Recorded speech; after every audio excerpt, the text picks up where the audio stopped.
In this lesson, we're going to cover the fundamentals of framing, panning, tilting, and zooming. We need common language to be able to work together. The most frequent inputs a director is going to give a camera op will be about their subject and framing.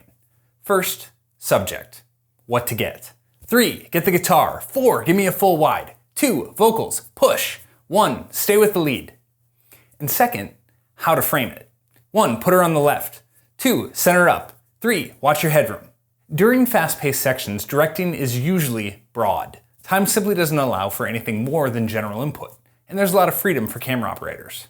But during dialogue, sermons, announcements, panels, baptisms, basically any time there's an opportunity to give more detailed input on how to make shots work together, an effective team should be giving and receiving as much direction as possible. This isn't to micromanage or undermine a creative decision of a camera operator. Quite the opposite. Good directing helps everyone along to execute a shared vision. Directors need to trust their camera operators to give them great shots, and operators need to trust that directors have the big picture and all the other sources in mind, which may involve some coaching of their shots throughout the program. And this is where things can fall apart. A lot of times people will try to give direction about framing that doesn't make any sense, like pan down, pan in, pan out a bit.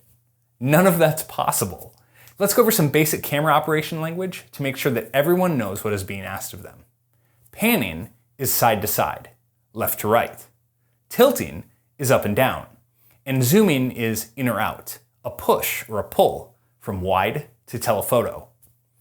A tight shot is head and shoulders. A medium is waist up.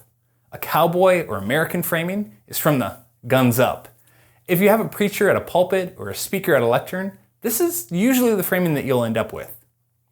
Knees up is from the knees up. This can feel like an odd framing if it's left as a static shot, but can be a great starting point for a shot that creeps in to a waist or medium shot. A full shot is head to toe.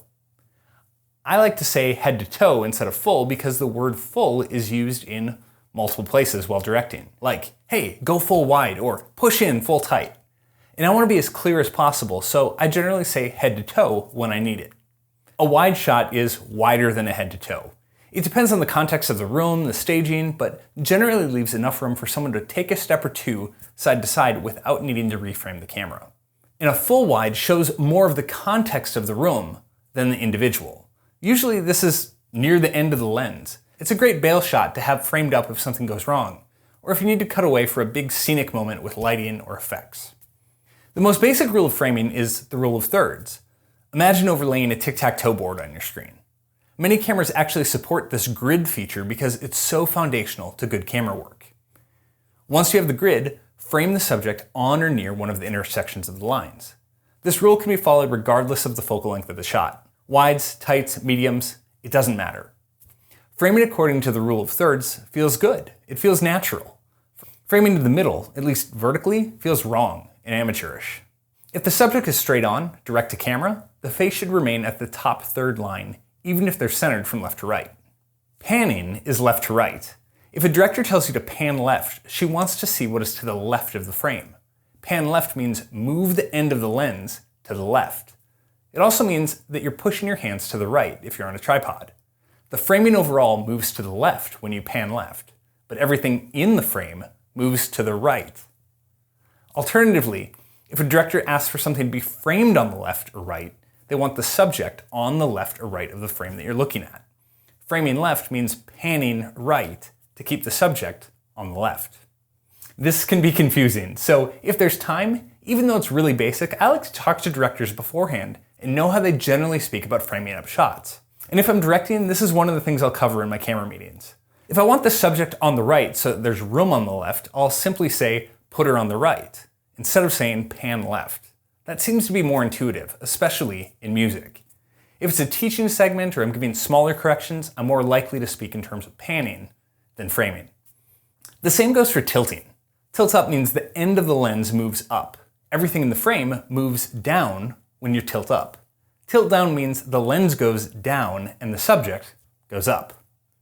Another common way to talk about tilting, especially with dialogue, is to talk about headroom. How much room is above the head of the subject? Giving a little less headroom means tilt down just a little bit.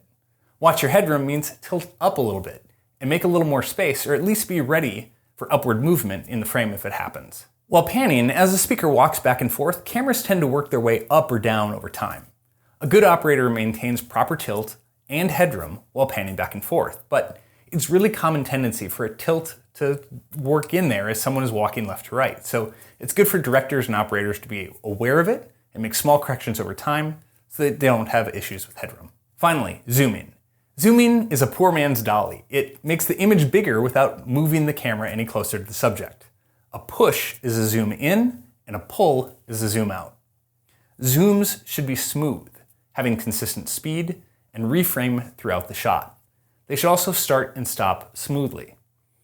For example, if starting at 70mm gives a nice waist up shot, and 200mm gives a tight follow, the framing at the end will have to be tilted up higher than the framing at the beginning to maintain proper headroom throughout the shot. You don't want to start zooming in to a middle frame shot and not tilt up. Similarly, you'll want to tilt down as you zoom out to maintain proper headroom on a pull. Zooming without adjusting for tilt usually just kind of feels weird. Figuring out the correct amount of tilt and zoom to keep proper headroom can take a little practice, but it's a fundamental skill requiring practicing until it becomes second nature. If you have downtime during a rehearsal, or just want an exercise to train volunteers, pick a mic stand on stage and practice zooming in and out with proper headroom until it becomes automatic. In review, panning is left to right, side to side, tilting is up and down, and zooming is from wide to telephoto. Now you know the fundamentals of framing so that you can work together on any crew in a live production.